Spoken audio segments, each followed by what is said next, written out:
Yeah, looks like we're good. Good evening, everybody. Welcome to this meeting of the Climate and Environment Panel of the Scrutiny Committee of Oxford City Council. First item is apologies. Alice. Thank you. We've received apologies from Councillor Kerr. Thank you. And I think we all send her, if you could minute this, our very best wishes. We know she's not well, and she's a very valued member of the panel, and we'd like to see her back once she's better. Any declarations of interest from any members or indeed officers present? No, none. Chair's announcements, there are none of those either. Notes of the previous meeting. Is everyone content that the meeting, the minutes of the 27th of February meeting are a correct record? Lovely, excellent. Item 5, normally we would discuss this, which is the work plan, but as this is the last meeting in the municipal year, we're just going to note that this is the last meeting in the municipal year, and that will conclude our discussion of item 5. Everyone happy with that? Yep, I said we'd crack through. So that gets us to item 6. So before we take item 6, can I just check with Alice and with Mish that they are ready? We are hoping to be joined by Vicky, but her train is delayed. So I'm happy to try and buy a minute or two by dealing with item 9 or indeed item 8. Chair, forgive me, I haven't got the agenda open. I'm happy about trees, which is that's item 7. Okay. Alice, should we do that? Should we vary if everyone's content, just because of this potential problem with a key member of the officer team being on a train and presumably therefore struggling for Wi-Fi signal and or train internet and hopefully hasn't disappeared in a tunnel. Shall we move to the tree planting item? Mish, do you have that presentation to hand? I do. So let me do this. So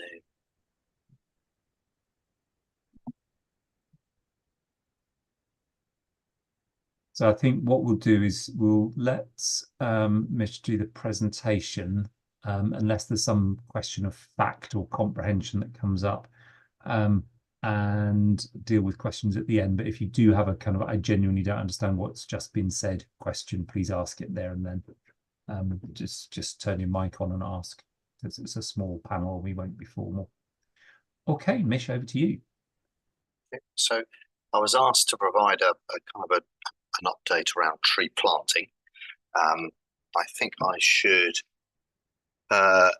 just sort of highlight at the outset that other aspects of sort of tree works are sort of currently under review.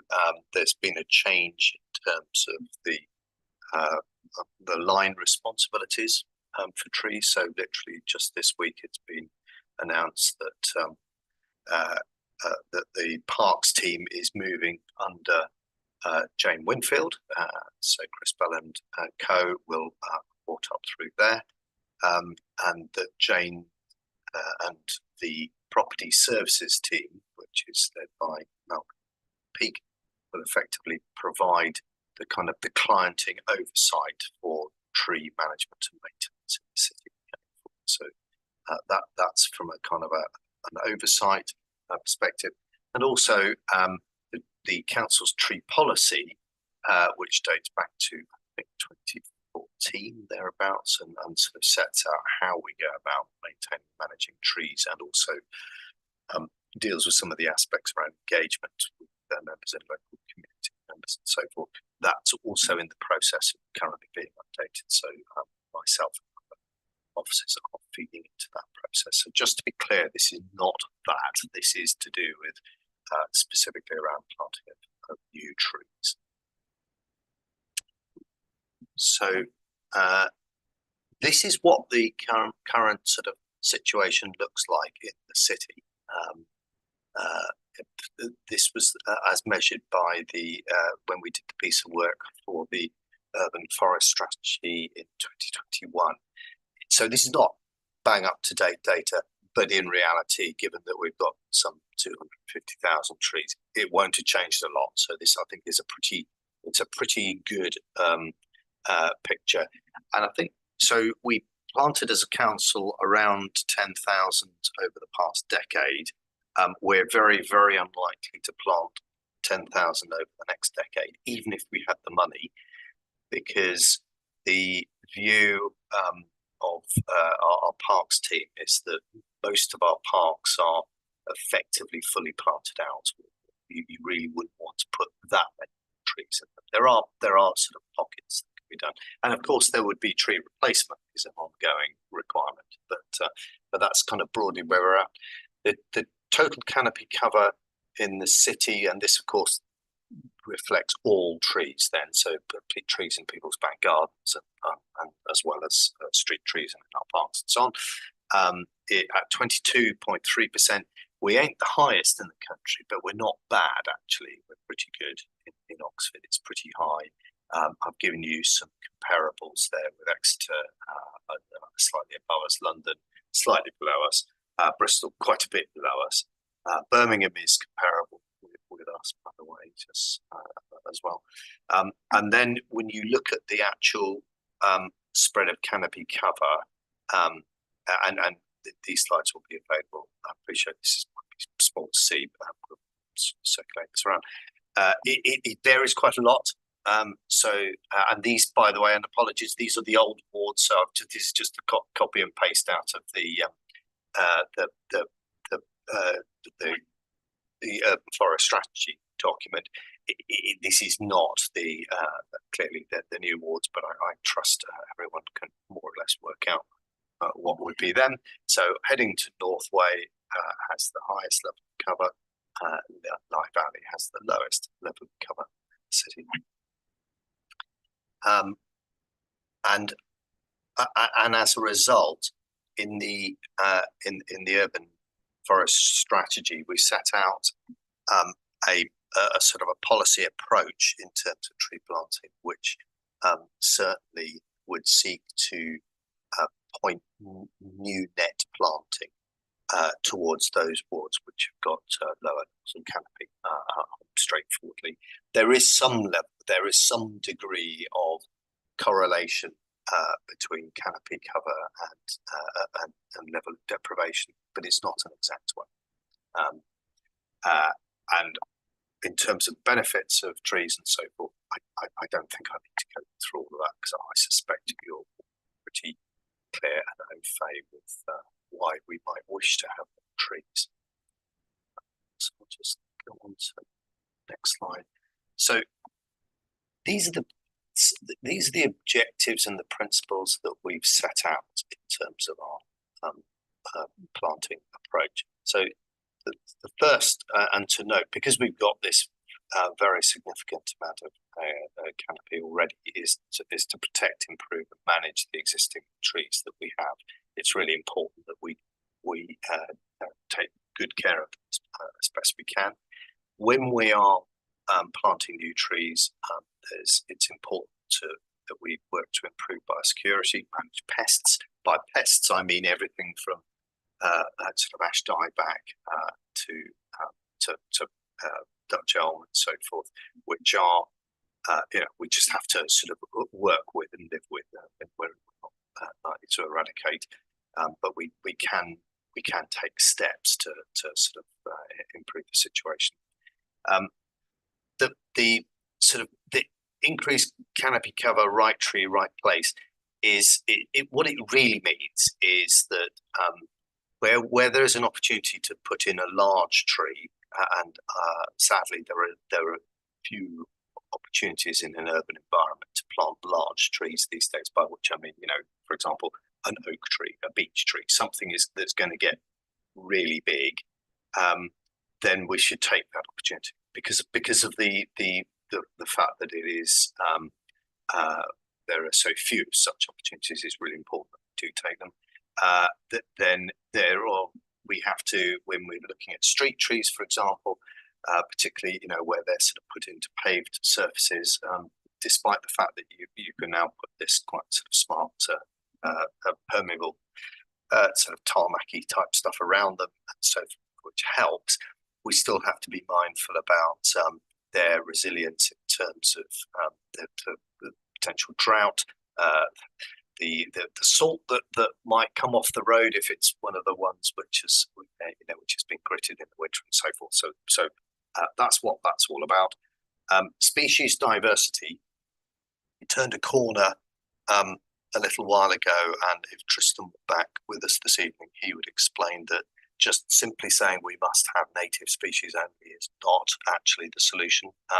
We ought to have a more diverse approach. So we want to protect and promote native species, but it makes sense also to include some species that are hardier, particularly of drought, more drought tolerant. And then nature recovery and low canopy areas. So I've touched on the low canopy areas. Nature recovery, so there is as I'm sure members are aware, there's work going on by the Local Nature Partnership to develop a local nature recovery strategy that will identify particular key sort of corridors within the city, which and indeed across the county as a whole, which will be deemed as priority for new trees.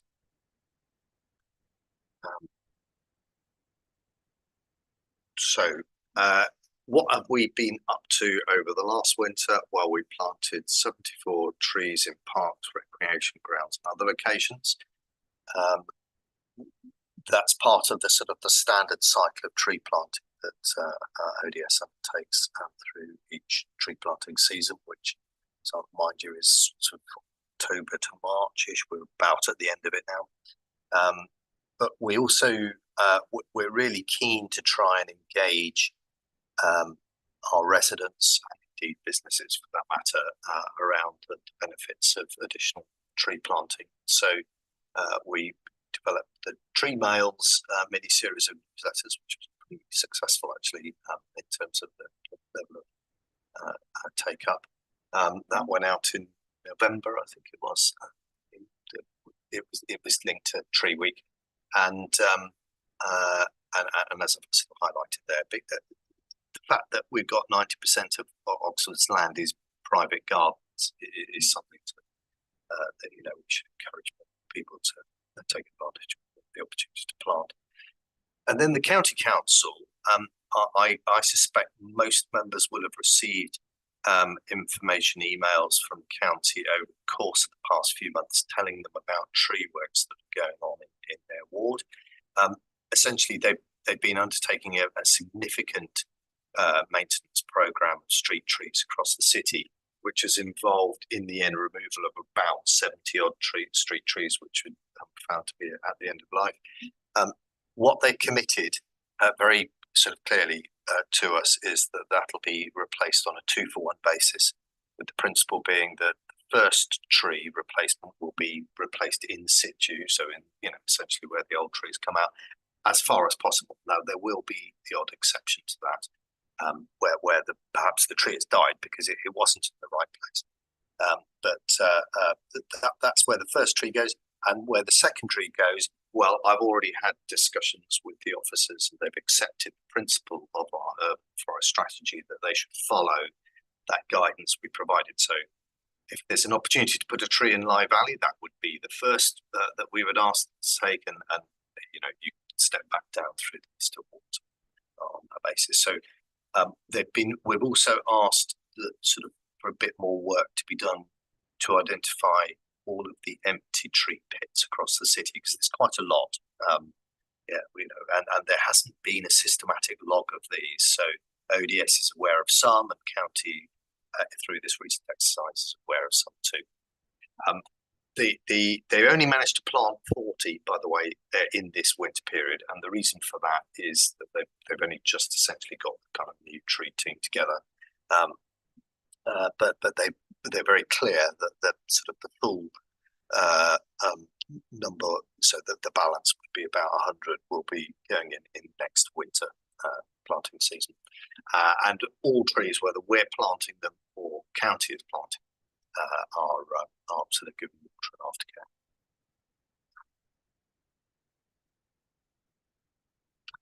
And then I highlighted the trees that ODS put in 74 trees this last winter.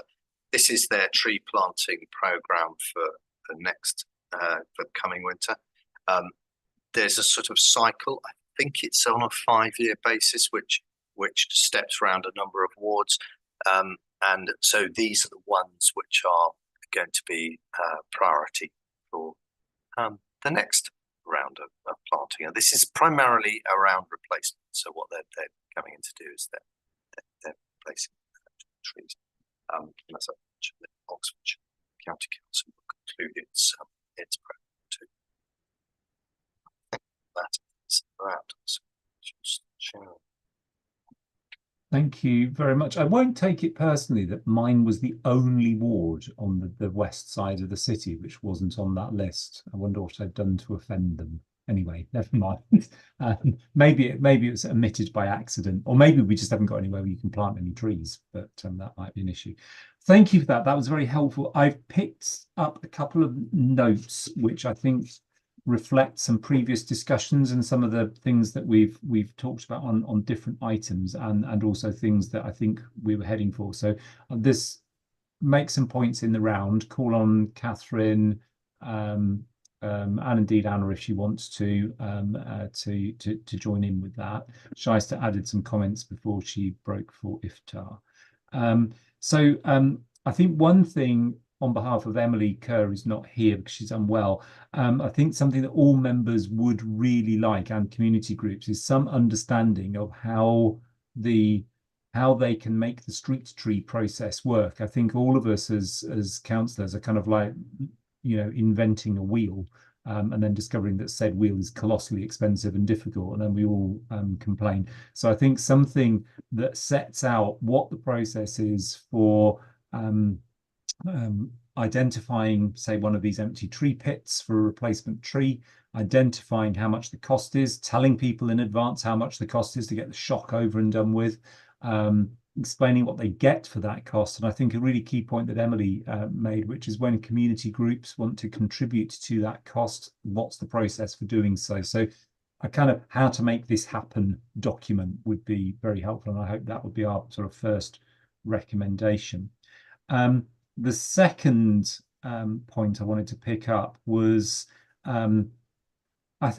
just be interested in other people's thoughts on this. Is there a slight danger that by having separate policies for trees and urban forests, so we have a tree policy which is quite old, we have an urban forest policy, we have biodiversity policies, are these things properly joined up? Is there a risk that they become disconnected? And it was interesting in our previous presentation on trees, Tristan made the key point about, the right tree in the right place is an absolute watchword, and yet we know we've got, say, community groups who try and plant trees in the middle of the peat soiled areas in Dunstan Park and things like that, which is obviously not so much unhelpful as actively damaging to biodiversity, and so on. And on the subject of that, and again, sort of linking into communications, very much pleased to see the Tree Mail campaign was successful. It's a question of how can we ensure that that's a kind of embedded ongoing process, and in particular, how can we do things like encouraging people to plant the right things in their gardens, if at all possible, and keep the trees that are already there. It's also an opportunity for periodically reminding people that pollarding trees is a good thing, not a bad thing. So avoid the kind of, and Catherine, I'm sure will have had this every time pollarding's done on Port Meadow, because I certainly do, lots of furious emails, and you explain that we've been pollarding those trees for 100 years and they're still alive because they're being pollarded and all the rest of it. So that would be helpful. So something around that. That systematic log of tree pits, that sounds really good. And I think that would be an enormously helpful thing tied up with my first point. So a log of what we've got that needs filling, literally, and then the process of filling them. And then my last 2 points, I think if I had a priority for things going forwards, is how to, not looking at which ward has the least tree cover, it's looking at which urban areas are most affected by heat island effects. So where essentially have we not got street trees, because that's the difficult bit. And I think we could pick out quite big portions of, say, East Oxford, Osney, Jericho, all the sort of 19th century high density housing areas where there's very few garden trees and no street trees. and how can we address those? So that would be quite a priority. And thank you, Anna, for putting something in. I shall read that when I've shut up.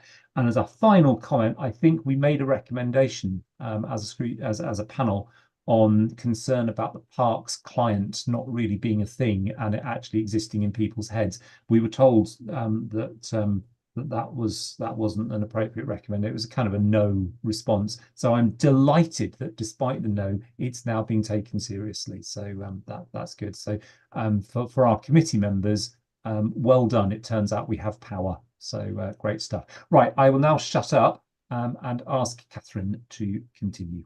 Thank you. So just some reflections, and really thanks very much for sharing this. So yeah, I agree that this work being done to identify the existing tree pits is a really good piece of work. So I think what worries me a little bit is that yeah, the costs associated with this will be prohibitively high, and I don't know whether they need to be that high. Like I really need justification as to why there is such significant amount of money that has to follow up. If it's maybe if an alternative is that the community themselves can look after it. And I know on my street, for instance, there is a tree pit that's empty because a car ran over the tree a number of years ago, and then someone replaced it, and then it was run over again. Maybe it's in the wrong place, but it can the community maintain that to save the money, I think is a question. So it's not just paying ODS money to do a job that could be done for free by the community if volunteers are willing to do that. I agree that this guidance document for residents on the street tree process would be a good thing. So I suggest that we do look at forming a recommendation on that. I think though, where there is an opportunity for other guidance is for residents on tree planting elsewhere in the city. You said that the parks are basically full, but there's a lot of private gardens that could potentially host trees. So there are different elements of that. One is like if you're planting in your own garden, and you said that some advice has gone out, but sometimes there's free trees that are available through these schemes, where if it was an individual householder applying, they might not be able to get that. But if we applied as a community group, but to be planting in private gardens, then that contributes to our wider city objectives. And maybe there's some guidance that we could provide to residents on how to work together on that. So it's sort of community tree planting on private land. But I also think public land that is not city owned might also be an area where we could provide guidance. So if we're wanting canopies on school playgrounds, for instance, where there is quite a lot of land, particularly in some of the independent schools in my ward, for instance, but elsewhere in the state schools as well. And we would want the children to have the benefit of the tree cover because of the increasing heat as well as anything else. So that's something to explore. The other thought is around food strategy and community orchards. So I know that I've spoken about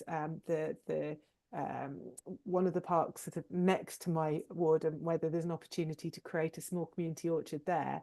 And so is this, and there was some openness to that. So, to what extent could we use some land to meet some of those objectives as well? Because that also, there's a bit of policy coherence, I think, for what we're trying to achieve in other strategies. So is that something we could provide guidance on, whether it's just to ward members about how we can have orchard planted somewhere in the city to serve local residents, or whether that is something that is a bigger piece of guidance targeting these other groups, whether schools or private landlords. And I guess my final point, just on the private landlord point, could we do something to encourage HMOs to plant trees? What I notice is that actually, whilst the fronts of and maybe the gardens of many HMOs are not necessarily well kept, actually, because they're not well kept, then the trees are quite big. Maybe that's a good thing, could be a bad thing, but yeah, is there a way that we could either incentivize HMO or private landlords, as you know, both types of landlords really, to plan maybe as a sort of some incentives with their licensing conditions or something. I don't know whether there's something to look at there. But yeah, I think this is all good, and yeah, if we could plant more in the right place, that would be excellent. So That last point's an interesting one. We should muse on that one. I think probably the answer is going to be no, so we might have to think about how to try and word it in such ways to get the answer to be maybe. But anyway, Anna, did you want to add anything on this at this point as the cabinet member? I don't think so. I think I generally don't think I have much to add apart from the point you've already brought up. So thank you very much. Chair, do you want me to respond on a couple of these points? By all means, because if we're going to waste our time trying to recommend something that you're going to regard as so completely loopy-doop that you're no. I think that the how-to document would be. I mean, to be honest, I could do with that too. So I think that's helpful. The reason I say that is because the city council had effectively managed all of the tree planting of street trees for a long time, but as of the last 12 months, the county has taken control of that bag. Now, as I was highlighting in the presentation, they've been actually very positive about the approach and very keen to engage. But what I want to take advantage of that positive engagement and see that, you know, if we can get them to do more. So I think that I'm sure that the answer to the question, Councillor Ma's point about can't local community residents look after a street tree, I'm sure the answer is yes. It's just that we need a sort of an understandable framework on that. In terms of Chair, your points about urban forest strategy, tree policy, and biodiversity strategy talking to each other, absolutely. I'm indeed keen that the tree policy doesn't try to do the work. The urban forest strategy is setting a picture of what we're hoping to achieve. The tree policy should be a proper operational document used to guide how ODS goes about its work on behalf of the council. And the biodiversity strategy, which is a piece of work in progress, will want to look at some of those important points about what do we actually need, or what's the tree's role in our biodiversity, how that can be exploited. I think, you know, beyond that, we were pleased by what we achieved with the tree mails and the sort of positive communications last year. I'm keen that we rev that up further this year, and so I think the suggestion, for example, of schools and so forth is a positive one. We in terms of availability of trees, actually that's not that much a problem. So you can get what we call whips, which are essentially a very little tree for free already, not a problem. Groups, organised groups, community groups can get access to sort of standard trees without too much difficulty as well, which are fully funded. And then we managed to get a deal with a couple of garden centres who were happy to provide a discount for trees. So that was all promoted last time round. We will do that again, obviously. We'll seek to do that again.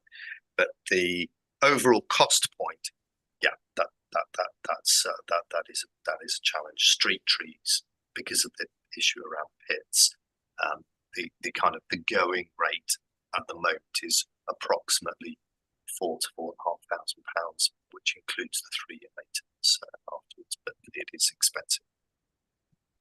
Yeah, as I said, I think we were all, you know, we will have all individually asked and had that answer and gone, you must be joking, and then maybe thought about it a bit. So noted. I saw Anna's hand up and then Catherine's. Yes, sorry, this is a very tiny point, which I should know the answer to and don't, which is that is there anything useful that board members can do to help with this identifying empty tree pits bit of work? Because I mean, I certainly know where a bunch of mine are. I'm sure the same is true of other ward members. And yeah, if there's anything we can do to make that process easier, then that would be great. Mish, if that can be sort of wrapped up in the comments. Catherine. Yeah, just I'm assuming this tree pit cost is if there isn't already a pit. So what would the breakdown of the cost be if there is a pit that's an existing one, but just the maintenance cost for the tree replacement? And then I think a Google Maps might be quite useful just for the identification of tree pits if that's an issue. But there was one final point that I thought of afterwards, and it's maybe we also need to provide guidance on how a tree is being defined. It sounds silly, but like, to what extent is a hedge a tree, or so yeah, maybe it's straightforward. Maybe the policy defines that already, but maybe that's also useful for everybody. I think certainly that cost breakdown, Mish, would be very helpful for those of us who have tree pits without trees in. Not many in my patch, but a few. And I think the county council's tree maps, I've certainly been looking at those when they've come round. They're up there. It's really comprehensive. So I think that's the tool is there. We just need to make sure that these empty pits get added to that tool, because that seems to me the definitive record, and it's what they're using operationally and presumably will do for the foreseeable future. Just on the hedge point, yes, I mean, obviously one of the interesting things about hedges is that's where your elms trees will survive. At least they will until they turn into a tree, at which point they'll get Dutch elm disease and die. But there are elms everywhere. We just sadly don't get big ones anymore. I'm just trying to sort of tie together the recommendations just so that we've got something concrete and clear coming out. Concrete's a poor word to use there, isn't it? So something firm and tree-like. So I think the first broad thing that we want is a clear sort of process document for street trees. And I'm saying street trees definitively, and this is what Emily asked. So how do we go about finding them? It ties into this mapping of the empty pits. So, maybe just a flow diagram. Is the pit there already? You need to do this, this, and this, and it's going to cost this much. And that's still going to be a large number because of the maintenance. What kind of guarantee? So if a tree is planted, the maintenance happens, but it dies anyway, will ODS replace it? So where do we stand? Welcome back, Shyster. And that kind of thing. So that would be thing number one. And then I think a similar kind of thing for community groups. So what can you obtain? How can you obtain it? Where it can be used? Those kinds of things. As you say, whips are very easy to get, but I mean, the casualty rate amongst whips is extremely high, so you've got to be fairly patient with them. Those kinds of things. Community orchards, yes, very specialist, but there is expertise out there. Obviously, there's a successful one in Wolvercote. There's quite a large one on my allotment site. We have a very big community orchard, thanks to Oxford University feeling guilty about their flats, and so they bought us an awful lot of trees, which was nice of them. But I think there's expertise out there, and I think again, this is a right tree, right place. If we start like digging up, former scrubland, which is actually extremely biodiverse, and turn it into kind of mown grass with fruit trees on, that is a retrograde step, not a positive one. So we just need to be quite careful about that. And then on this issue that Catherine raises, an interesting one. How do we incentivize? How could we incentivize or perhaps avoid doing the opposite when it comes to tree planting? Catherine raised this interesting issue around HMO licensing. I don't think we want to recommend anything precise there. I think we just want somebody to go away and think about that. I think the other issue is our planning policies and approaches. If there is too much of an emphasis, say, on private amenity space, that can tend to be extremely small, which precludes trees, whereas shared amenity space can be big enough for tree planting to take place. So I think what we might word that as is something quite broad brush, like review policies on e.g. licensing and planning or something like that, to see how we can incentivize, promote, or otherwise encourage the planting and retention of trees. How does that sound? and I think it might need a note to explain what we meant, but I don't want it so tight that the immediate response is no. I'd like somebody to go away and do some thinking. Yeah. Catherine, is that Yeah. okay? Yeah, I think something like that would be useful. I think it would be also in renewal as well as Yeah. new. I think that's one thing to consider. And then on the previous point around the guidance documents for community groups, to include, make that slightly, potentially make that a little bit broader than just community groups. So then it does cover organisations, including schools or Private landowners.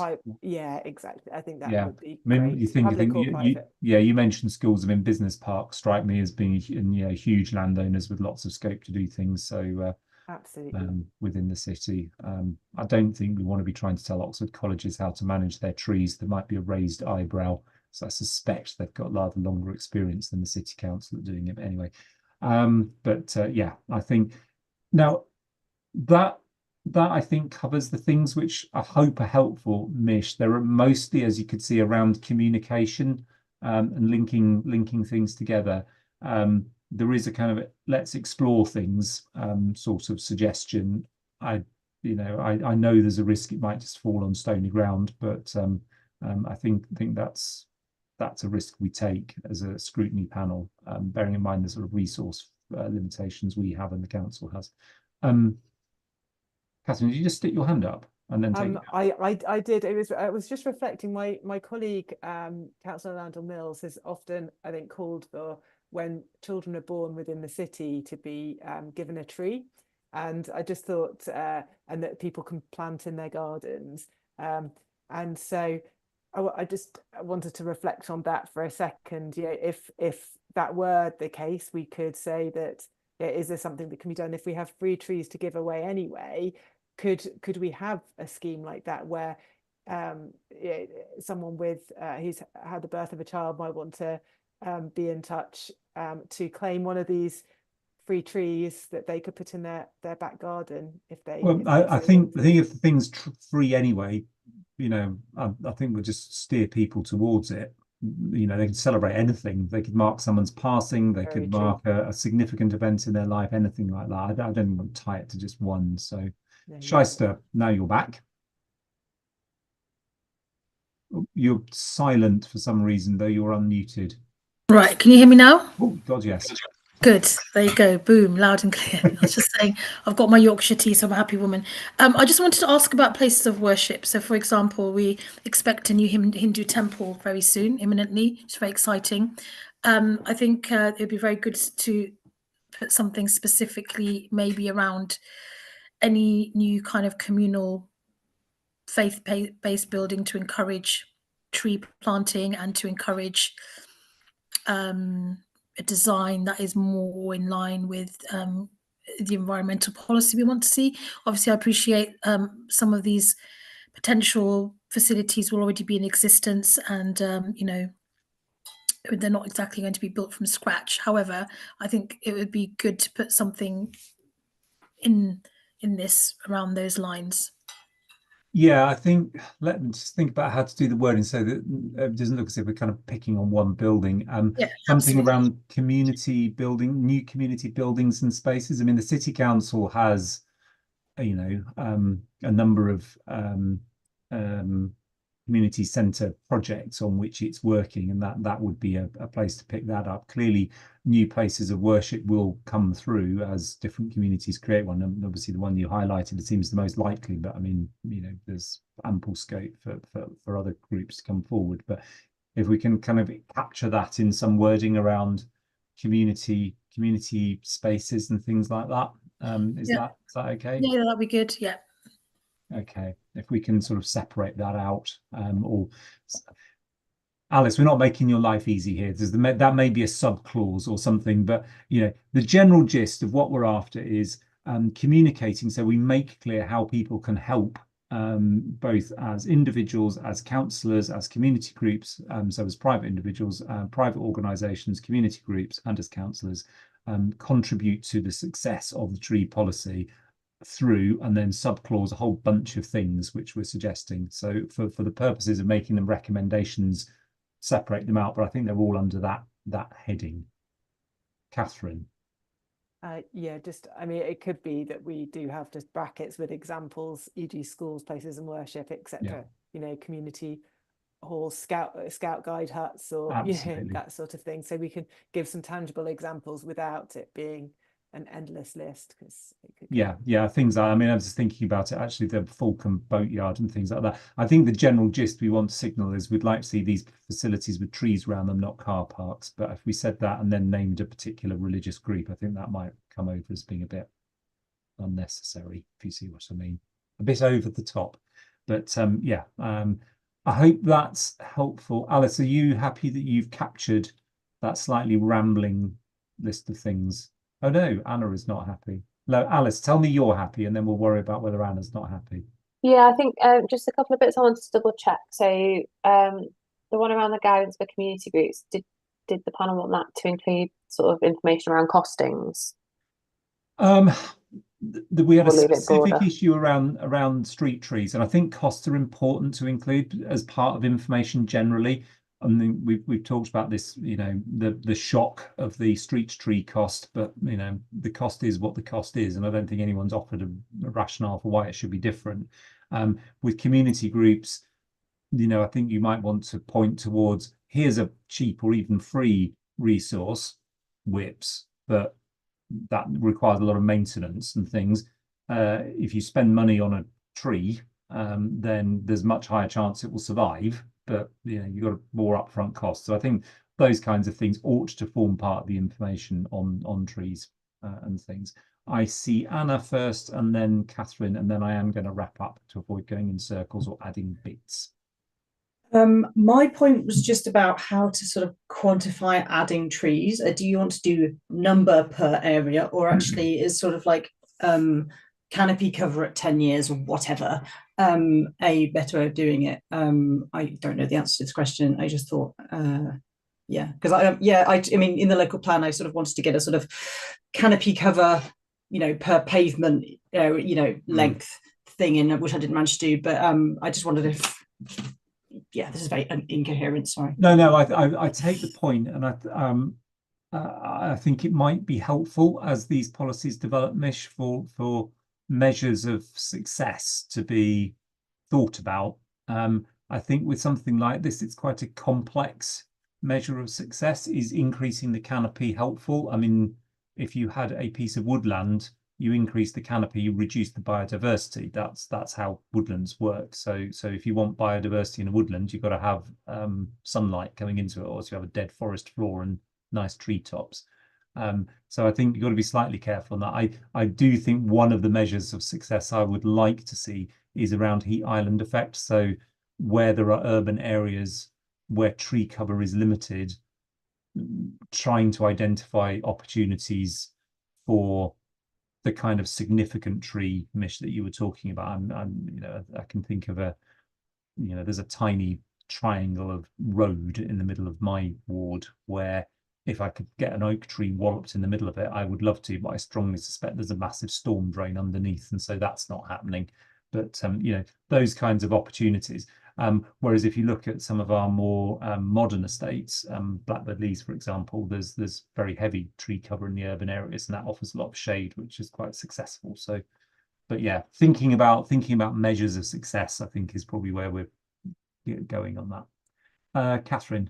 Yeah, just back to the categorization of this guidance, I think we're looking at two sets of guidance, which is distinguished based on where these trees are being planted. Yeah. So one is where it might target different who's, like community groups versus councillors versus officers, but it's council-owned land basically is one set of guidance, and then there's a separate set of guidance which could be targeted at land that is not owned by the council, basically, of which it might be owned by different other organisations.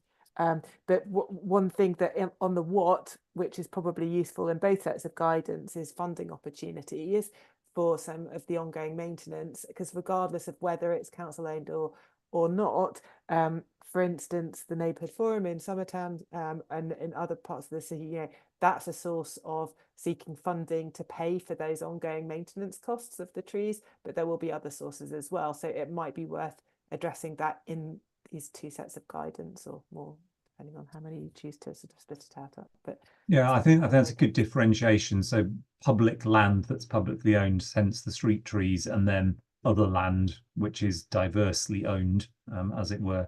And also because the publicly owned, I mean, there's the opportunity to kind of just use a bit more technical language and stuff like that. You know, you start putting in about sill allowances and things like that, which is what the Neighbourhood Forum would have, then probably that's going to cause confusion. But in a document designed for people who know what it means, that's helpful. Right, I'd like to wrap that up there, not least because Vicky is now off her train and has been presumably sitting in a station car park or something quite miserable for some considerable time, waiting to do her item because her train was late. So if we could conclude on those recommendations as outlined, I don't want to kind of read back over them and kind of fine-tune them again. If Alice, if you could circulate them around the members. And so I hope you can hear me all right, and the signal is reasonable. Hello, Vicky. Yes, we can hear you. So we now move to item 6. I think Alice is going to do the slides for you.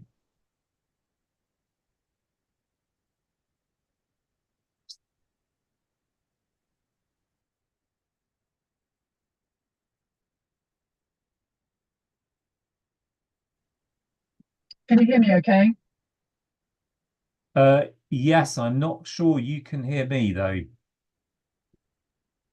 Have those slides come up on the screen? Very kindly sharing the screen for me, because unfortunately my signal's.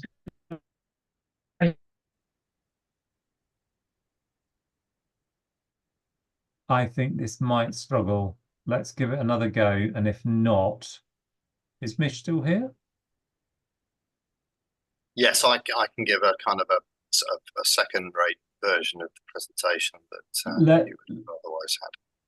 I think given the breakup of the signal, Vicky looks like she's frozen. We have the slides. Alice, if you can steer through the slides, if somebody can communicate with Vicky and just say she can go home from her car park, because I think the signal's just not, she couldn't hear what we were saying. And yeah, Mish, feel free to pick through and say next slide whenever appropriate. Yes, next slide, please.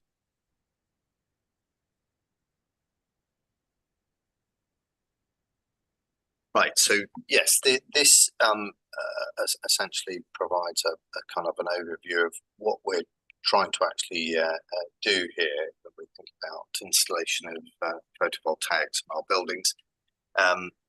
The 4th carbon management plan that's been in place for a while now takes us through to 2030. Electricity is,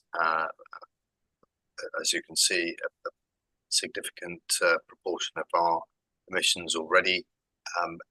As we move away from gas, we're moving typically towards electricity. We will consume more electricity in the future, almost certainly, than we do at the moment, even if we can become more efficient in our use of electricity. We're still going to be increasing. Nonetheless, you know, we have been focused about reducing demand. That's typically been through lighting schemes, so forth, where we move to LEDs, which consume vastly less. We are also, and it's a sort of an ongoing process, trying to change some of the kind of awareness behaviours of our employees, so the way we use buildings is more efficient too. And the heating systems, for example, the big ones were our leisure centres, and we took steps to address those with heat pumps in all of the leisure centres. But we've still got the other half of those leisure centre emissions to deal with, because there are hybrid systems now in place. So we're still using some gas in those buildings, and then of course with buildings like the town hall, and indeed our community centres and the like, they are typically gas heated, an area of focus. move on to the next slide. So, as highlighted here, we've already done a lot in terms of PV installation. Of course, back in the day, when there was a feed-in tariff available, it became a smart thing to do, if for no other reason than to actually save a considerable amount of money. So we've got installations across 14 of our assets already. That's as it's highlighted here. That's over a megawatt of solar PV, 10% of our current consumption, and producing a lot of electricity each year. And where it, other than in Hinksey, where we don't have any kind of other form of electricity source, we have used typically places like Blackbird Leys and Ferry and so on, with already installed solar there, can contribute towards the electricity requirements for buildings and the heat pumps that we put in. We also, when we did do our decarb program across the leisure facilities, we've put fairly chunky batteries in all of those sites. Now that was with a view to the full decarbonisation of those assets. So the batteries will be needed, and we would expect more solar source of energy potentially to feed in, which can optimise our usage. So it's not just then about batteries, it would also potentially be about use of half-hourly metering, different forms of energy tariffs and so on, so that we can get the sort of the best value in terms of the energy that we generate in those assets. There's a picture here of the solar array on Rose Hill Community Centre. We've had a very significant piece of work done, just completed actually, paid for through the Salix Skills Fund, which has looked specifically at Rose Hill Community Centre with a view to what would it take to get Rose Hill to zero, what would be the best applications to be done there. It told us a lot of different things. By the way, the quick answer to that question is an air source heat pump. But interestingly, they also highlighted their findings that we produce vastly more electricity on that site than we currently use, and indeed probably more than we would ever use on that site. So actually putting a battery in there to ensure that we've got a heat pump, and that we've got basis as well potentially for local trading electricity into the network, would make very good sense too. We'll go on to the next slide.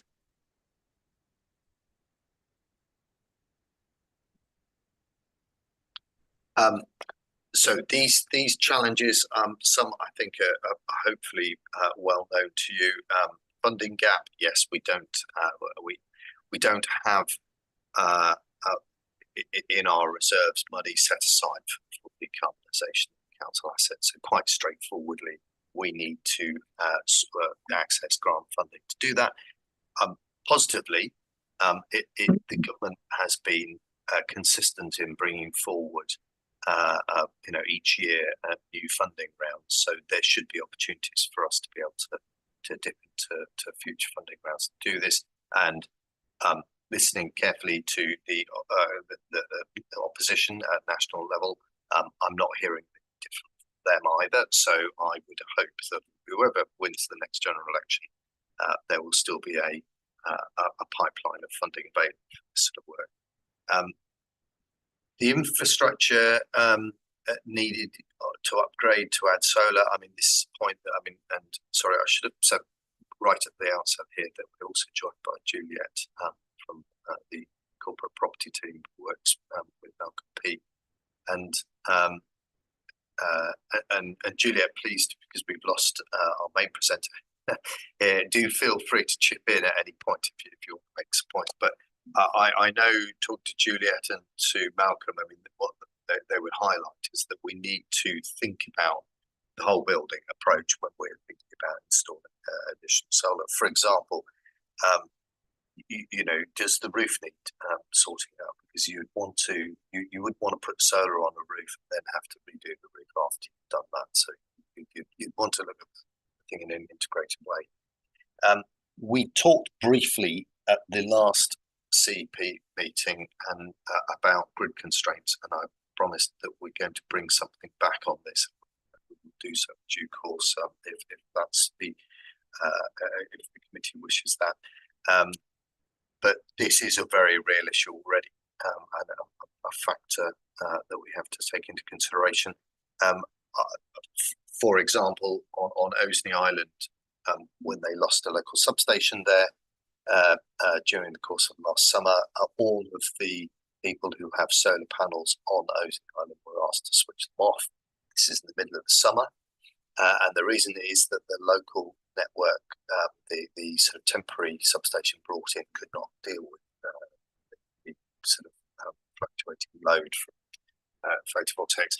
We have to think about our PV as part of a wider grid network system increasing because of these constraints. And it's those same constraints, I'm sure members are aware, is stopping, for example, some of the new solar farms planned in Oxfordshire because they've just been told that they can't get a grid connection for them.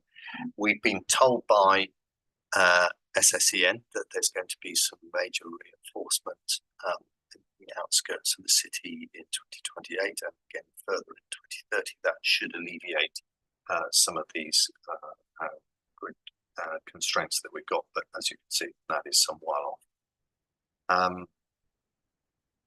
Points on here. Yes, the solar options for the heritage assets. We are still not quite there with the technical advice note, but I know that my colleagues in planning have a written and finished document which is due for publication any time soon. What we've sought to do with that is to create a stepping stone, essentially, to provide some more guidance to householders who are asking us, what do I do? I live in I have a listed building, or I live in one of the conservation areas, and I would like to put solar panels on it. What do I need to do? So the advice note would hopefully bridge the gap between now and the new local plan being adopted, which should provide more information on that. Next slide, please. Yes, mitigation. So I've covered bits of this. The local area energy planning program is already kicked off. It's a work stream being led by county, involving all of the other councils, and is also directly involving the distribution network operators, all three of them that operate within Oxfordshire. It's hopefully going to be funded through money coming through FOP. I know it's going to go to the next June FOP meeting, and this is going to be an important way of understanding which bits of our local network can take more solar panels and which bits can't, and it will also provide advice about where you want to put batteries in.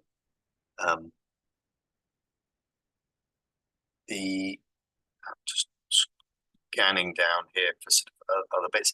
Yes, the Barton Leisure Centre. When we did our scoping exercise for the PSTS programme, the heat pumps in leisure centres, we did identify that there is definitely the opportunity for more solar capacity at Barton.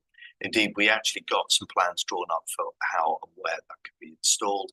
It's just that particular piece of work, the PSTS reached its budgetary ceiling, so we ran out of money. We couldn't include that, but we've got essentially the designs there, so that's something that we would look to take forward when we're able to do so.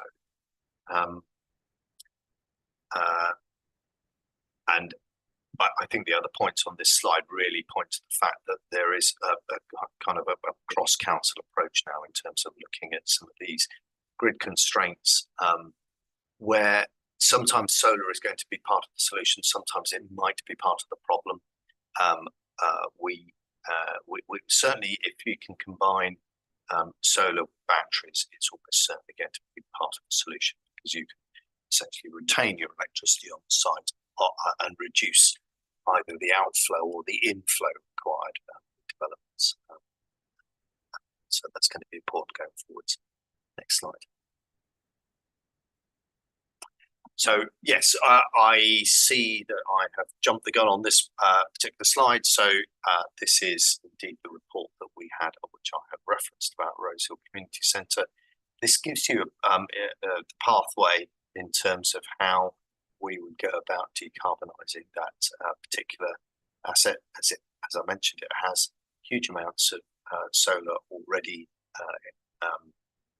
installed there. So really what we would want to do is to find a way of integrating the output of that into the heat pumps that we would be putting in there. There are other measures, as you can probably see here, around optimising the boiler management systems, pipe work, insulations, lighting control upgrades. But the big one that takes out the vast majority of the of your emissions is the air source heat pump, which deals with hot water on the site, including hot water used for heating, of course. And then you can see some of the fabric upgrades. Next slide. And that's the end of the presentation. Yeah. Can I just add a couple of other things? So just to sort of highlight, we don't just look at our buildings when we think about the opportunities for solar. So we have a couple of solar carports already in the city. So we've got one at Blackbird Leys, which was installed some while ago. A lot of issues with that. To be honest, there've been operational issues. They're not issues around the principle of the thing. It's a perfectly good idea, but it has proved difficult to get it properly integrated into the systems there at Blackbird Leys. And of course, we also have the arguably tokenistic size array down at Redbridge Park and Ride. If you look at the actual scale of the private wire that feeds that site and the output from the solar panels, you'll understand why I say that. But nonetheless, it is there and demonstrated that it can be done. It is, however, at least twice as expensive putting solar arrays into our car parks as putting them onto our roofs. So it's not the first place that you go to this. And I think that the other point that I would want to make from policy perspective is that whilst we clearly can't build large scale solar farms here in the city, we're a city after all, we have already invested one, the Ray Valley Solar, and from a policy perspective we do support the Oxfordshire Energy Strategy, which seeks more large scale solar across Oxfordshire, along with obviously measures that we be taking in our cities. Vicky, I can see you're still there. I stepped in. I hope I've done some justice to your slides. But yeah, I've reconnected to hope. Can you hear me better now? Can. Yeah, good. Okay, excellent. Yes, you did brilliantly there. Thanks so much, Vish, for doing that. I think having Juliet here as well, sites, and also things like the HRAs and the way we've worked together to think about how we can approach it strategically going forward and how we can fund these things. Yeah, so I just wanted to add that. Juliet, did you want to add anything?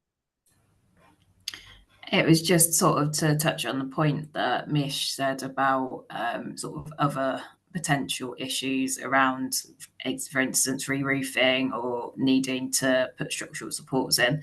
One of the things that we are looking at when these sort of things are coming up within the programme is whether or not it could be included at that point as well. Whilst we've got a really long replacement cycle on roofing, doesn't come up too often, but where those opportunities are coming up, we're starting to look at that as a potential as well. Thank you all very much, and thank you, Vicky, for persevering with the bandwidth in your car park. A couple of points just before we start conversation. We've previously discussed issues around heritage fabric and assets, and I think the panel has a strong preference, as the council does, for a fabric first approach. So I think we take that as read and focus purely on the generation issues. So completely agree with everything that's been said about the fabric issues there. But I think they're outside the scope of what we were intending for this discussion, which was what's the best way of approaching the generation issues using council assets. And I just wanted to just make sure I've understood fully, if you collectively can just sort of make sure I've understood this correctly. We've got a number of issues here. We've got a funding shortfall, as you identified on one of the slides. There is the now abundantly clear grid constraints, and Oxford City Council has been kind of taking the lead on flagging this nationally. We've even seen the leader of the council and the Observer, of all places, doing something on this issue. There is an issue of scale, which is a fundamental question, which is, given these funding constraints and given the grid constraint, is it better to have a small number of large schemes or a large number of small schemes? And my inclination is that it's heading towards a small number of large schemes, not least because of the battery issue, which seems to be quite fundamental, because that seems to address at least partially the grid constraint. So if we're going to invest a finite sum of money in something, it ought to be something big and preferably with a battery. I'd do that in very crude layman's terms. I didn't see answered specifically, but it was hinted at throughout. How much scope is there for something of a reasonable scale on existing assets? You identified Barton Leisure Centre as a scheme where there is scope, and then you appear to be highlighting the park and rides as probably an uncost-effective, a cost-inefficient way of proceeding, and you didn't identify any other schemes. So can I just clarify that that is the kind of officer view of where we're at, that it's a small number of large scale schemes, that battery storage is an important aspect of them if they are to be successful, and because of the grid constraint, and that our scope for looking at existing assets for schemes of that sort is limited? Yes, broadly. So Ferry is essentially maxed out with solar panels. There's some opportunity for a little bit at Ferry. Blackbird Leys is maxed out, we believe, for solar panels. Barton, I've highlighted. We had the discussion about a floating array on Hinksey Lake, which some members may recall, but that did not meet approval. But as a concept, it's an interesting one. And then my ambition, which I think is something that we would want to try and achieve longer term, would be to undertake large-scale array of council housing in a way that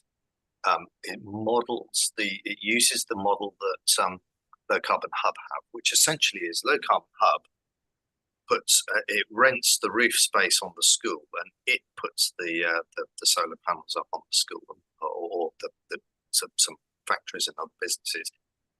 And what it does is it takes and organises the offtake of that electricity and sells it through various contracts. It works up, and it offers an attractive rate or discount or some payment through to the to the organisation which is whose roof space it is renting. I think that there is an opportunity that we could do something similar with council house roofs, because at the moment, we can, as Julia was highlighting, yes, when we got a roofing job to be done on replacing roof on council house, we could put solar panels on there, but at the moment, all that would happen is that the electricity would go to reduce the bill of that particular tenant, and that might be marvelous for them, but you'll see that from a cost point of view, there is no way of recouping cost from council's perspective. Whereas if we were to be able to do it en masse on a number of roofs with a different form of business model there, we can give the tenants concerned the benefits, we can give them benefit from it, but we would actually also have be able to take a benefit ourselves in a way that would then at least pay for the installation. So I think your characterisation is broadly correct. Okay, that's helpful, and because the low carbon hub, if we were using a model like that, has the ability to attract in external investment from individual investors in the city. It's been very successful in its various well, not quite shares, are they? More bonds, bond appeals. It's been shares. Oversubscribed. They describe. Oh, they are shares. They are shares. Okay, they've been oversubscribed in the past, so it is a very successful way of people investing back into the local economy. Okay. Others. James is here now. Welcome, James. So any other members of the panel want to contribute on this item? You don't have to. So yes, from my side. Oh, Catherine, yes, Yeah, sorry, sure. you disappeared Don't off my worry. screen and then you appeared it's again. fine. Don't worry. So first of all, on the park and ride point, I understand there's some reticence there because it's expensive, but even if it is expensive, it doesn't mean it's not a good thing to do. So could you just clarify a little bit more the rationale about why that option shouldn't be explored, because it is being explored by other cities, and so clearly they found it stacks up. The second question is really, what about ODS as a council-owned company in its depot, even though it's indirect in that way? Are we looking at them in scope of council assets because of that relationship? I think that is the second point. Thank you. Yeah, Mish. Yeah, so well, let me just answer the second one first, because we absolutely. So when we mentioned 14 arrays, that includes ODS, and Cowley Marsh has got solar panels on it. Absolutely. I think with the park and rides, so there are associated challenges with this grid capacity issue. So where would we send power that we generate? So if we put up a large scale array in one of our park and rides, so let's just say in Redbridge, where are we sending that power to? Who is going to take that power? If we just send it into the grid, it's exceedingly generous from the council's point of view, and I'm sure that the local electricity network company would be delighted, because we would get paid almost literally tuppence-halfpenny for each kilowatt provided, and that would not create a sort of an investable return for the cost of having put the array up. So we would need to do that. We'd need to find an off-taker. We would need to almost certainly put in some kind of network reinforcement too, given the likely scale of such an array. If you want to do, you'd want to do it at some level of scale to make it worth doing. So it's not without some of those sorts of operational challenges and commercial challenges and so forth, in addition to just simply the cost per kilowatt generator being higher overall. But I'm aware absolutely that other councils have successfully done this. And of course, if you go into, for example, in France, I think they actually have some kind of planning requirements around this now about solar canopies and car parks and so on. So I'm sure that we will get there at some point, but it's not where I'd start. If I come back, please. Yes, far away. Yeah, so I guess what I'm interested in understanding, and maybe there's a recommendation here, is how have others address these operational and commercial challenges, because clearly it has been done by others. So, you know, is it that they're being used for, you know, charging electric bikes at micromobility hubs on those sites, or cars, you know, taxis there? So what solutions have others developed to address these challenges? So could there be a sort of a note developed on that? Would be, I guess, a recommendation I would look for, to understand a bit more how they can be overcome, so we're not dismissing it straight away. Given that we're short of space, and it's somewhere where it could possibly be, yeah, it might be actually simpler if we can overcome those challenges to do them on these big sites, rather than, as you say, going, you know, in the council house stock, which might take a little bit longer to address, because you've got many more people that you're going to be having to deal with to roll out that potential solution. So I would encourage a recommendation in that area, if that's okay, and if that's something that would be feasible to look at. I mean, let us know if that wouldn't be a feasible thing to explore, but maybe you already have ideas of what those answers are, but would be useful from our side, I think. Thank you. Yeah, I'm happy to try and frame a recommendation around looking at priorities, bearing in mind the various constraints. I think we just need to be careful that if we ask people to explore priorities, we don't tell them what the priorities should be before they start exploring them. So that, I think, just as long as we word it in such a way as to get this right. I mean, I think I had a quick look before we got to this session on the places where these car parks, solar arrays have been installed in the UK, and they're primarily where there's a user immediately next to them, so a factory or a business park or a leisure centre or something like that. So I think that's clearly a major issue, and if we have a finite sum of money to use, you know, on solar arrays, is it better to build one or have a partnership on our land, or is it better to invest in another one like the Ray Valley, or, you know, Botley West, if it comes off? Do we become a shareholder in that? That might be a better bang for the limited buck, as it were, in terms of delivery. But Mish, can I just get your thoughts on how to word such a thing, and then, you know, with any luck, we'll word something that you'll agree, or Anna and you will agree. I'll give a sort of initial view, but I'm keen to bring in Vicky, who's, I can see. Oh, okay, sorry, her screen. I've got so the chat on. I shall hide the chat. Sorry, I mean, it's something I think at a high level could provide some high level work on, but I would be concerned about us going into a deep dive into something which I think is to be honest, we've got so many other things to prioritise in terms of the decarbonisation works that we need to do. So, you know, the team's resources are kind of pretty well deployed on across a whole range of real projects, and this is not one which, as I said, is on the radar, mainly because of the reasons I've highlighted. I mean, we believe it's complex, but as I say, I can sure we can pull together a high level briefing around. Vicky, if you got connection. Yeah.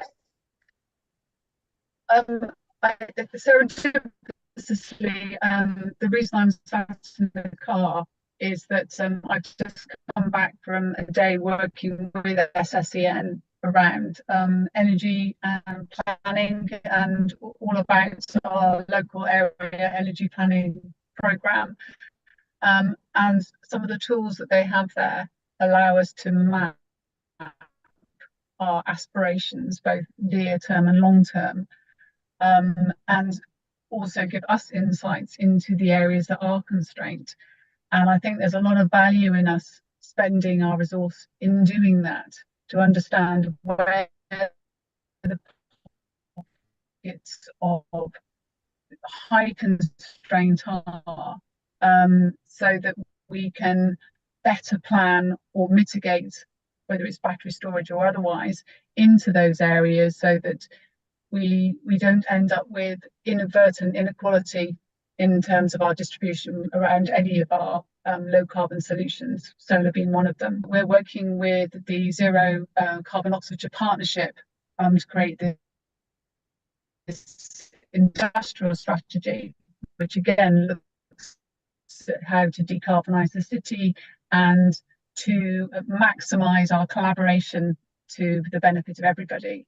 And that also includes energy constraints and solar. So whilst the picture around specifics at the moment around things like carports and rosy picture, there is a lot of work being done. Oh, Lost her. I think the Wi-Fi, she's used all the Wi-Fi and it's now gone. So I think everyone got that, though. I mean, I think that there was a principle there about mapping constraints. And I think by mapping constraints, we're not talking just a geographical map, so not just cartography, but mapping some of these financial constraints and indeed the resource constraints within the team themselves. And that's I think my primary concern is I don't want to kind of set hairs running off doing things which are going to prevent us from bringing forward, say, the Barton Leisure Centre scheme, which looks like an identified and deliverable scheme, because we're too busy kind of, you know, looking at other things. So I try to frame a recommendation that kind of encompasses everybody's wishes, which might be quite a challenge. So I'll see how I go.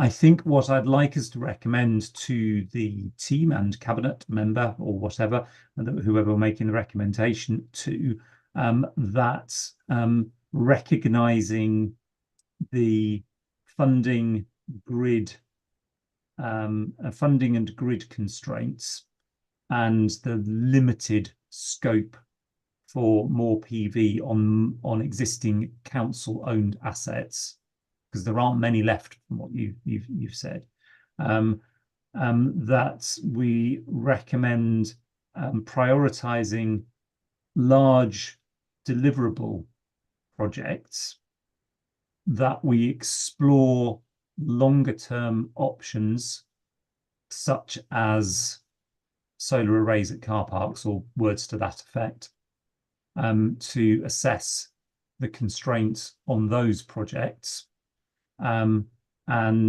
that we are driven by a mapping project on those constraints. So we'll be exploring it, but doing it in such a way that we're kind of, you know, identifying the things which we would need to overcome, rather than, as Mish said, doing a deep dive on it. Does that, or is that so broad as to be meaningless? I do want to, the key bit for me was emphasizing the deliverable projects. I think it's a high level summary of what the current constraints are for delivering on the park and ride sites, and keeping a watching brief as to how those challenges are being overcome elsewhere, to see if lessons can be learned and applied for Oxford.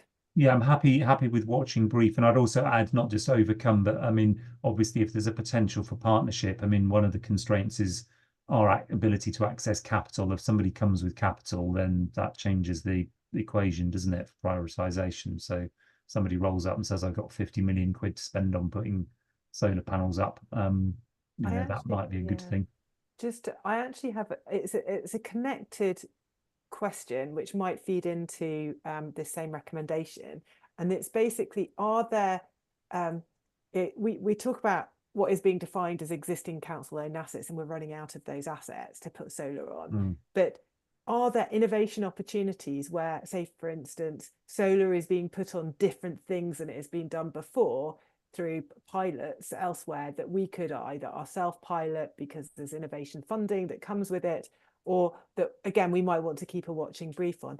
And one concrete example, I'm not sure how successful it is, and it could have been terribly unsuccessful, but in the Netherlands, on some bike segregated cycle lanes, you know, through parks, they've put solar panels, so you're actually cycling over them. Oh yeah, I remember those. So, you know, is it that in the future, maybe pavements, of which we have a lot of them as a council asset, you know, that they themselves become a source of generation? Now, I realise that this is not going to come back in the short term, but is there something that could be done to just, like, again, keep a watching look on what innovations are going on in that space that we could apply, because we see ourselves as a really innovative city in this area. So we'd like to test them if there's funding available, to have, like, you know, the Cowley Road suddenly has a solar pavement. Who knows? You know, No, but I take the point. I think my concern would be, don't take this the wrong way, Catherine, because I know exactly what you mean, but I'd be slightly concerned with telling officers to do something they already do. And I'm not sure that that's us adding value. It's also us, it's potentially us looking a bit patronizing. I know that wasn't the intention, but that's not the intention. no, And I I think know. the I'm question just trying to is think how really, best to word it. But I mean, are you doing it? And if you're not doing it, because maybe you can give me an answer now that you are keeping an eye and you don't think it's relevant, or maybe you don't have time to look at this, but, you know, is this something that you're already doing? And if not, you know, is that something that we could, again, keep a watching brief on?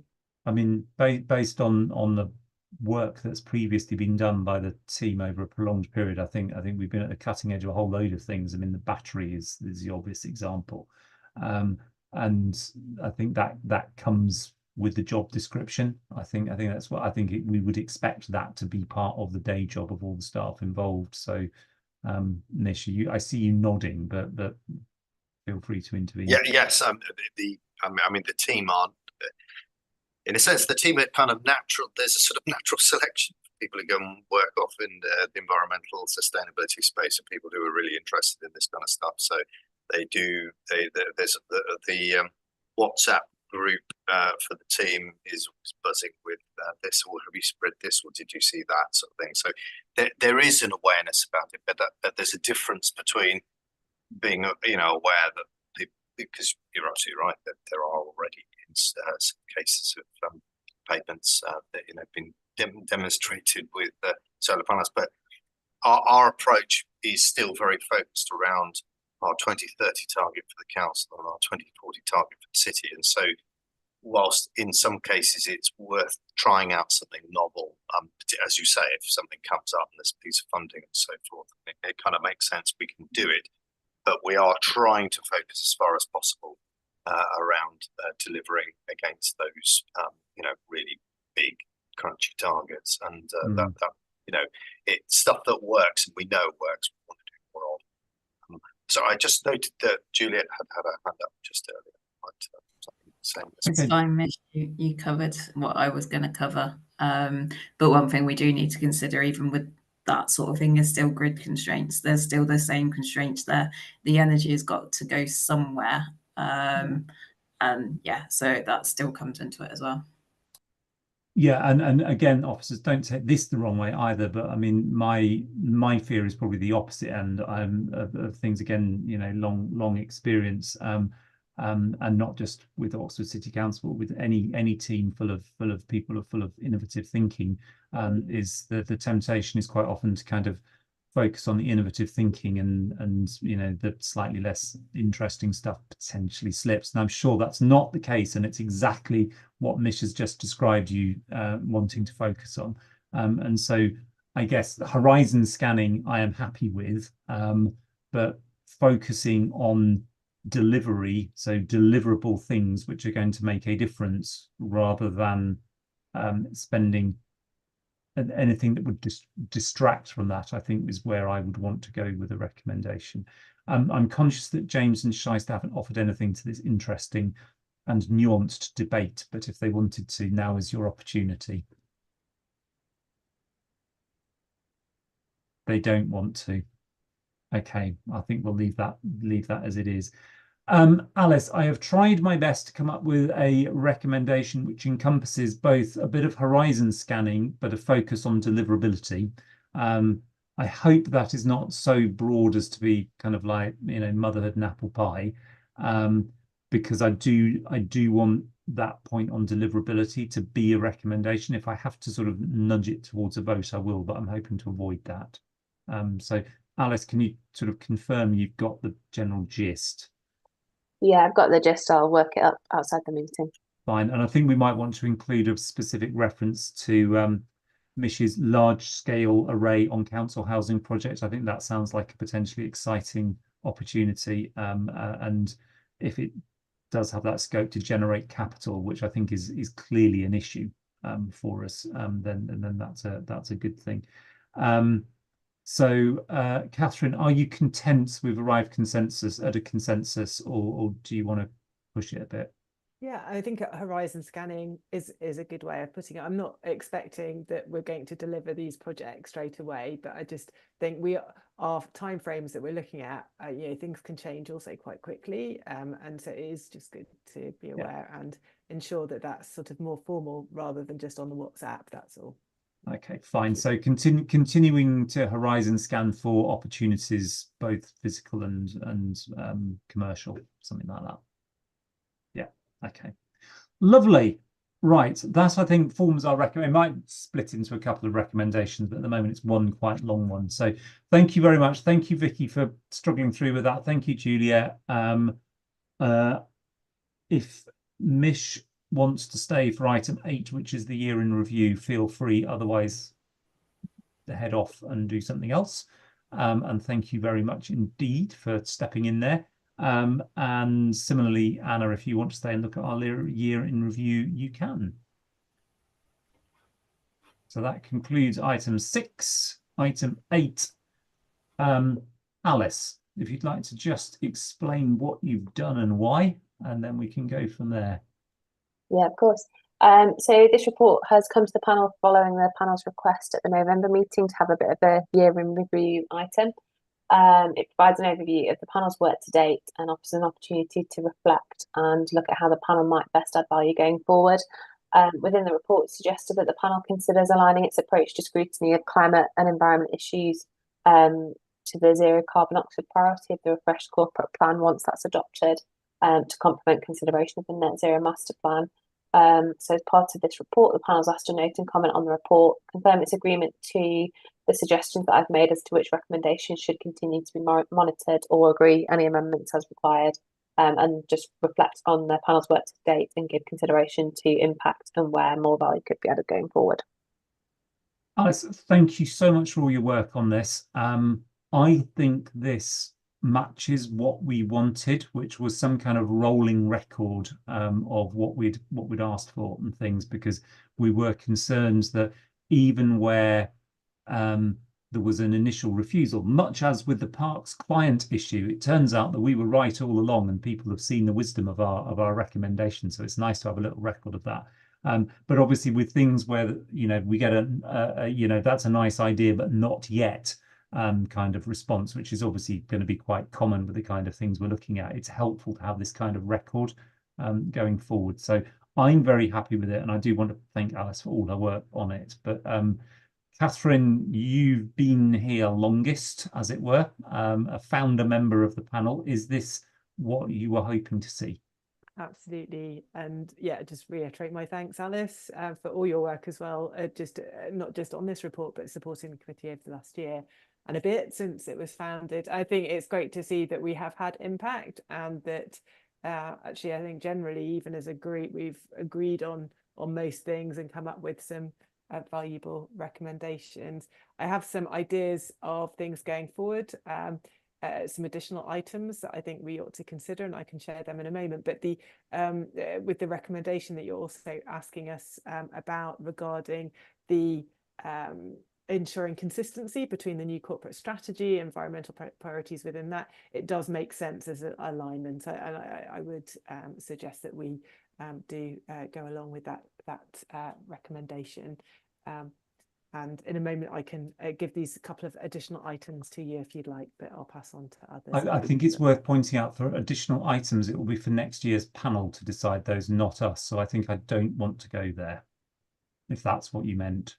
Okay, my misunderstanding, because I thought that there were things that we could pass on to them for next year to consider if there's anything. Okay, Alice, did you have that in mind? I was hoping to sort of leave them a blank slate, but our workings to start from. So what we'd normally do is that if the current panel has any suggestions, we can add those to the long list, which will be presented to the next panel, but it will be for them to decide what they want to take forward, if anything. So, but you can also circulate to me via email if that's more that's yeah, that makes sense. Okay, fine, we will take them, but we'll chuck them on the long list. I just didn't want to constrain a future panel, so we'll do that. James or Shyster, any comments on this report, the format of it, rather than the content particularly? Is it useful? Yeah, it's really useful. Thanks again, Alice, for your work. I think it's very comprehensive. It's really easy to read, and yeah, very accessible. So thank you. Thank you very much. James, anything to add? No, having come very late, for which I apologise again, I feel, and I couldn't see the screen for half the time, so I'm very much a distant observer. Well, it's an extremely useful document. I think the only innovation in it I can claim credit for was having the refused recommend or the turned down recommendations in it. So I just think it's useful to have those in case a future committee, whoever wants to go back and look and see what was previously said. Right. Well, in which case, I think we're happy to do that alignment issue, Alice. So I think everyone's content with that. So I think we finish off with Catherine's items for the long list for the future committee, and if anyone else wants to add anything, now's your chance. Otherwise, Alice will email round and ask for suggestions. So if you want to think about it a bit rather than kind of improvise now, then we can do that. But Catherine, go ahead. Yeah, so I think there was a motion that we passed fairly recently in council around having this like climate centre in the town hall, some sort of climate change information centre. Can't remember the exact wording that we looked at, but just sort of keeping a watching brief on that, maybe. I don't know, that just for the long list. The main thing that I'd like to see is, I know I've referred to it multiple times, is this loss and damage agenda that UNCCC has focused on increasingly, and that's around damage that is inevitable as a result of climate change. It's, you know, however much we mitigate, it's still going to happen. And what we're seeing specifically in Oxford is, because of the flooding, we are taking a financial hit at the town hall, like in the city's budgets, paying for these ad hoc payouts when there are issues, flooding issues specifically, which are not covered by central government money. So I think there's something around this whole loss and damage, particularly from flooding, and how we can address that. And I'm aware, and I can share bilaterally, some innovative work that's been going on internationally with cities around how to finance that. But I just think that that's something we should unpack somehow, because I'm concerned it's not being addressed at the moment. Okay, thank you for that. We can add those. Yeah. Can I come in on that as well, please? Yeah, Alex? Thank you. Yeah, so thanks, Catherine, for your points, which I do agree with. I also think it's really important that there's quite a different number of groups in the city that are talking about creating a climate centre, not just the group that came to address council. This is including lots of young people. We're talking about early 20s. They specifically have been asking about trying to set something up in East Oxford. And actually, I think there is some merit in doing this outside of the town hall as well, because I think the whole idea about it should be that there should be a degree of independence from the actual building, which is a town hall, because for some people it's not they don't necessarily come into the city centre very much. So I think there's a lot more thinking that we need to do around this, but I would really encourage that we make sure that we reach out to as many different groups of people as possible, so that they all can co-produce this space. And it may be that they don't want to work together, not because they don't like each other, but because they have different ideas. So that all needs to be organised by them, and I think our role as a city council is to support it, to make sure that we're engaged with them. I don't think it's our role to be involved in setting that space up from scratch and determining what it looks like, but I do think what you've said about the loss agenda, I think it would be good to make sure that that's part of parcel of priorities, pragmatic priorities. Lovely, thank you. Yeah, I think the issue for any future committee is going to decide whether it wants to take a lead on that, or whether it wants to look at what the cabinet, or I think were the people who are asked to deal with it, have done or not done, and then, you know, challenge it. So it's a question of order of events, but obviously for the future committee to decide, I think we just flag it as a heading, and say here's an issue, and then work out how to pick it up. If we're on the subject of things that people are interested in, I am interested. I hope. Well, there's two things I've been interested in throughout my year of doing this. One is around how we can get these partnership projects, and I think it's been interesting having touched on that just recently. So things that generate funding in. I'm conscious that chasing government grants is deeply inefficient, and it's not a way of funding things I particularly like. If, on the other hand, we can have longer term partnerships with people, and we had that very interesting presentation on the heat network, for example, last time. You know, how do we go about actually making those work, and are there innovative financial funding approaches that we can take? There's some really fascinating stuff in other parts of the world, Brazil and its certificates for extra construction, which is how it funds all its infrastructure in cities and things like that. There's some really good stuff done there. So that would be one, and the other one, tediously but importantly, is around governance, internal governance in the city council itself. So all those kind of boring things about ensuring, you know, there's a clear client and there's clear responsibility, and we don't have, you know, the entire policy agenda for parks inside somebody's head, and things like that. Where is it written down? So those kinds of things. So I'm interested in those. That's not kind of, that's a pretty dull thing, but I think quite an important thing, and you know, done well, I hope would add value to how the council manages these processes, particularly in a world where a lot of stuff is run through separate companies and things like that. Anyway, that's my thoughts. That's the end of the year in review.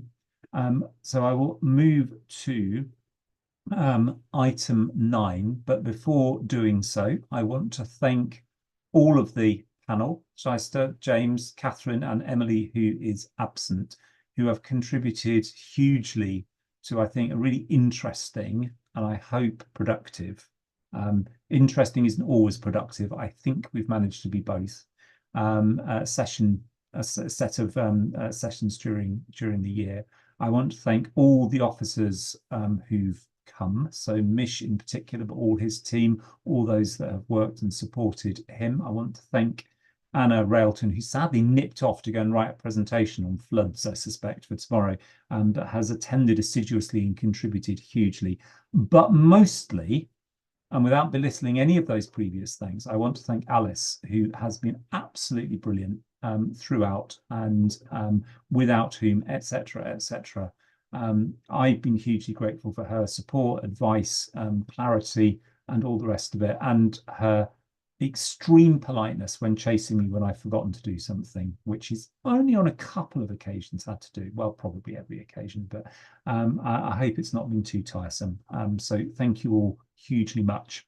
And with that, item 9 is the dates of future meetings. I hope we all note them. Maybe we'll see each other again as the panel. Otherwise, I wish everyone all the very best. Oh, and I should pay tribute, of course, to Shyster, who isn't going to be on the panel, irrespective of what, well, unless you've changed your mind about something quite drastic.